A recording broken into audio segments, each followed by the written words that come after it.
आज से एक दशक पहले, तकरीबन 10-11 साल पहले की बात हम आपको बता रहे हैं कि जिस दिल्ली के अंदर आज विपक्ष के तमाम नेता एकजुट हो रहे हैं, उसी दिल्ली के रामलीला मैदान से अरविंद केजरीवाल का उदय हो रहा था। और आज उसी मैदान में अरविंद केजरीवाल के राजनीतिक भविष्य की चिंता हो रही है। रामलीला मैदान इसलिए भी सुर्खियों में रहा क्योंकि यह मैदान हर वक्त सत्ता के खिलाफ रहने वाले लोगों का सबसे बड़ा राजनीतिक मैदान बना रहा। सत्ता के खिलाफ जब भी हुंकार भरे गए तो वो जगह रामलीला मैदान का रहा। बाबा रामदेव का आंदोलन हो या फिर अन्ना हजारे का, अन्ना हजारे के आंदोलन से उपजे अरविंद केजरीवाल इसी रामलीला के मैदान की मिट्टी के सींचे हुए राजनीतिक पौधा है, जो आज पेड़ बनकर, वृक्ष बनकर कई राज्यों में उनकी पार्टी की सरकार है। और खुद केजरीवाल देश के अंदर आम आदमी के एक महत्वपूर्ण चेहरे के तौर पर दिल्ली में मुख्यमंत्री हैं। उसी मुख्यमंत्री की यह कहानी है जो अरविंद केजरीवाल के नाम पर दिल्ली के रामलीला मैदान से शुरू हुई थी, जिसने कांग्रेस के खिलाफ आंदोलन किया था। कांग्रेस की उस वक्त की तत्कालीन दिल्ली की मुख्यमंत्री शीला दीक्षित के खिलाफ अरविंद केजरीवाल ने मोर्चा खोला था। कांग्रेस के पंजों पर सवाल उठाया था। आम आदमी की झाड़ू जहां चलाई थी, आज उसी रामलीला मैदान में आम आदमी को उसी पंजे का सहारा लेना पड़ रहा है। इसलिए भी दिल्ली के रामलीला मैदान की कहानी बेहद खास हो जाती है, क्योंकि जिस मैदान की मिट्टी से अरविंद केजरीवाल ने अपने आप को राजनीति के ककहरे को सीखा, सींचा, तपाया, उसी राजनीतिक मैदान में आज अरविंद केजरीवाल की बेबसी की कहानी कही जाएगी। और ये वो लोग होंगे जिनके खिलाफ अरविंद केजरीवाल ने सियासत शुरू की थी। विपक्ष के नेता के तौर पर आज अरविंद केजरीवाल सहित देश भर के गठबंधन के नेता दिल्ली के मैदान में एकजुट हुए हैं। इस कार्यक्रम में आने से पहले तमाम राजनीतिक दल के नेताओं ने लोकतंत्र बचाने की दुहाई दी है। दिल्ली के जो मैदान है, इस मैदान के अंदर जो तस्वीरें लगी हुई है वो किसी एक राजनीतिक पार्टी और एक राजनीतिक पार्टी के झंडे से नहीं भरा गया है, बल्कि इस मैदान पर सभी दलों के लिए बराबर हिस्सेदारी का ख्याल रखा गया है। लोकतंत्र पर खतरे की बात कही गई है। किसी भी राजनीतिक दल का ना झंडा दिखाई पड़ा, ना किसी दल के बड़े नेताओं की तस्वीर मंच के मुख्य फ्रेम में दिखाई पड़ा। और इसे लेकर सवाल भी खूब उठाए जा रहे हैं। बीजेपी ने तंज कसा है कि जिस रैली को कभी आम आदमी पार्टी के नेता अपनी बता रहे थे, तो कांग्रेस इसे अपना बताकर देश के अंदर विपक्षी एकजुटता को एक बड़ा चेहरा, बल देने की कोशिश करने वाली इंडिया गठबंधन के अंदर ये दावे किए जा रहे थे कि यह रैली उनके द्वारा आयोजित की गई है। लेकिन दिल्ली के अंदर तस्वीरें गायब है। आखिर ये रैली है किसकी? ये सवाल पूछे जा रहे हैं।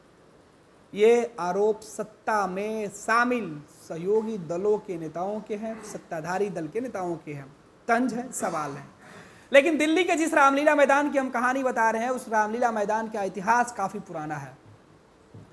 सत्ता में बैठे हुक्मरानों के खिलाफ जब जब आवाज वहां बुलंद हुई है, आम लोगों की आवाज हो या विपक्ष में बैठे राजनेताओं की, सब ने वहां से सत्ता पाने के लिए अपनी आवाज उठाई है।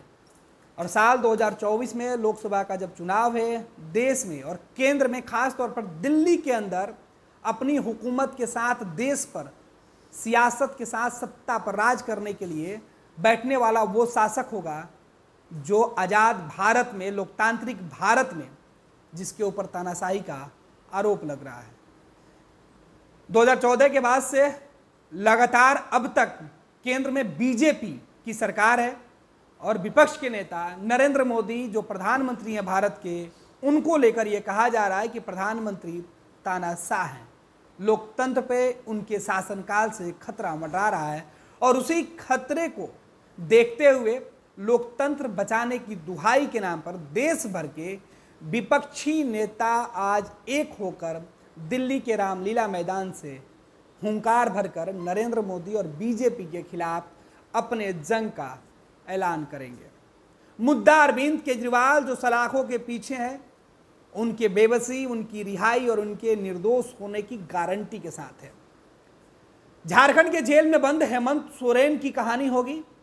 भ्रष्टाचार के आरोप में घिरे इन दो राज्यों के, एक वर्तमान मुख्यमंत्री और एक पूर्व मुख्यमंत्री की कहानी होगी। तो देश भर के कई राज्यों के राजनीतिक दल के उन नेताओं की भी इस रंग जो है रामलीला मैदान के मंच पर आज पाठशाला लगेगी और वो सामने आकर अपने ऊपर लगे भ्रष्टाचार के खिलाफ एकजुट होकर संदेश देने की बातें करेंगे, क्योंकि यह बातें सत्ताधारी दल के नेता कह रहे हैं कि रामलीला के मैदान के मंच पर जो नेता होंगे वो कोई भी बेदाग छवि का नहीं है। सबके ऊपर दाग लगे हुए हैं। लोकतंत्र बचाने के लिए देश के दागी एक हो रहे हैं। ये आरोप बीजेपी के नेताओं के इंडिया ब्लॉक के गठबंधन के द्वारा जो आयोजन किया जा रहा रैली का, उस पर कहा जा रहा है। लेकिन रामलीला मैदान से कांग्रेस का सवाल आम आदमी पार्टी के खिलाफ जब पूछा जाता है तो कांग्रेस के पास जवाब नहीं है। लेकिन सवाल आज ये उठ रहा है कि जिस रामलीला मैदान की ग्राउंड से, जिस मिट्टी से अरविंद केजरीवाल के लिए कांग्रेस आज खून पसीना बहाने की बातें कर रही है, उसी रामलीला के मैदान से, उसी मिट्टी से अरविंद केजरीवाल ने कांग्रेस के खिलाफ हुंकार भरी थी और देश से कांग्रेस को मिटाने की बात कही थी। लेकिन बात जब खुद मिटने की आई तो उसी कांग्रेस के साथ मिलकर देश भर के उन तमाम भ्रष्टाचार में जो लोग आरोपी हैं, उन सभी लोगों के साथ मिलकर दिल्ली के रामलीला मैदान से क्यों हुंकार भरा जा रहा है? क्योंकि दिल्ली के रामलीला मैदान से जब भी अरविंद केजरीवाल जैसे नेताओं ने हुंकार भरी है, वो भ्रष्टाचार के खिलाफ, अपराध के खिलाफ, कुशासन के खिलाफ आवाज उठते रहे हैं।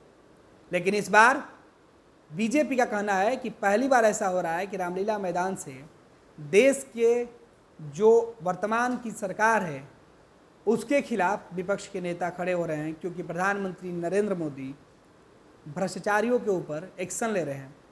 तो रामलीला के मैदान को ये लोग एक बार फिर से कलंकित करने का काम कर रहे हैं। तो जिस रामलीला मैदान पर आज सवाल उठ रहे हैं, जिस रामलीला मैदान की रैली पर सवाल उठ रहा है, उन रैलियों में बिहार से तेजस्वी यादव भी गए हैं। तेजस्वी यादव के ऊपर पहले से कई आरोप हैं, कानूनी मुकदमे उनके ऊपर भी है। हेमंत सोरेन की पत्नी कल्पना सोरेन इस रैली के सबसे बड़े चेहरे के तौर पर दिखाई पड़ रही हैं। और बात दिल्ली में रामलीला मैदान की आम आदमी पार्टी की उस रैली की करें तो वहां से दिल्ली के मुख्यमंत्री अरविंद केजरीवाल की पत्नी की राजनीतिक तौर पर, राजनीति के अंदर पहली बार किसी सार्वजनिक कार्यक्रम में ग्रांड एंट्री को लेकर भी कही जा रही है। इस रैली में अगर कल्पना के साथ सुनीता मंच से अपने बेगुनाह पतियों के लिए बातें करेंगी तो जाहिर सी बात है कि कोई आश्चर्य नहीं होगा, क्योंकि सुनीता केजरीवाल बार बार कह चुकी हैं कि उनके पति अरविंद केजरीवाल बेगुनाह हैं। कल्पना सोरेन भी यही बातें दोहरा रही हैं कि राजनीतिक साजिश के शिकार हुए हैं। तेजस्वी यादव और कांग्रेस के नेता जब उस मंच पे होंगे तो सब प्रधानमंत्री नरेंद्र मोदी को कोसेंगे, तो उनके सामने लोकतंत्र बचाने के सिवा कुछ और मुद्दा नहीं होगा। लेकिन देश में जब लोकसभा का चुनाव हो रहा है, तमाम राजनीतिक दल अपनी ताकत जुटाए हुए हैं। पूरब से लेकर पश्चिम तक के तमाम विपक्ष के नेता जब एक मंच पर होंगे तो जाहिर सी बात है कि इस पूरे कार्यक्रम में प्रधानमंत्री नरेंद्र मोदी और बीजेपी के खिलाफ विपक्ष के नेता एक साथ आज हल्ला बोलेंगे और इसका असर लोकसभा चुनाव में, चुनाव प्रचार के ठीक पहले दिखेगा। अब देखना यह होगा कि इस रैली की ताकत कई राज्यों में हो रहे लोकसभा चुनाव के पहले चरण पर कितना दिखता है। क्या विपक्षी एकजुटता वाले इस रैली का मकसद अरविंद केजरीवाल को बेगुनाह साबित करना है, या केंद्र की सरकार जो वर्तमान में है उससे लोकतंत्र बचाने की सच में दुहाई वाली यह रैली है। फिलहाल कुछ तस्वीरें हम आपको दिखा रही हैं। तस्वीरें रामलीला मैदान की तस्वीरें हैं, जहां मंच पर किस तरीके से व्यवस्था की गई है, मंच पर किस तरीके से नेताओं के पोस्टर लगाए गए हैं, और नहीं लगे हैं तो फिर आखिर क्यों नेताओं की तस्वीरें इस मंच से गायब है। न राजनीतिक पार्टियों के झंडे कम दिखाई पड़ रहे हैं, लेकिन आम आदमी पार्टी और कांग्रेस के कार्यकर्ता ज़्यादातर दिखाई पड़ रहे हैं। इस मंच से कई सारी बातें हो सकती है। अरविंद केजरीवाल के मुद्दे पर बुलाई गई विपक्षी नेताओं की यह बैठक इस साल लोकसभा चुनाव के ठीक पहले बड़ी रैली के तौर पर मानी जा रही है। ये लो मुंह मीठा करो, आज मैंने अपना जॉब छोड़ दिया, अब हम पूर्णिया वापस जाएंगे। जॉब छोड़ दिया है? मतलब ये घर कैसे चलेगा? हम करेंगे क्या? और माँ बाबूजी क्या बोलेंगे? इसलिए मैं एक और मिठाई का डब्बा लाया। अपने बिजनेस के लिए लोन अप्रूव हो गया। अरे लोन अप्रूव हो गया वो तो ठीक है, लेकिन पूर्णिया में हम रहेंगे कहाँ? अपना घर भी तो नहीं है वहां। इसलिए तो एक और मिठाई का डब्बा अलग से लाया हूं। हमने पूर्णिया में घर ले लिया है, पूर्णिया के ई होम्स पैनोरमा में। पूर्णिया में पैनोरमा ग्रुप लेकर आए हैं ई होम्स पैनोरमा, बड़ा घर, आलीशान जिंदगी और अत्याधुनिक सुविधाओं के संग। अरे अरे, अब क्यों मुंह मीठा करवा रही हो? क्योंकि हम घर वापसी जो कर रहे हैं। घर वापसी की खुशी पूर्णिया में ई होम्स पैनोरमा के संग। E Homes Panorama, luxurious lifestyle redefined.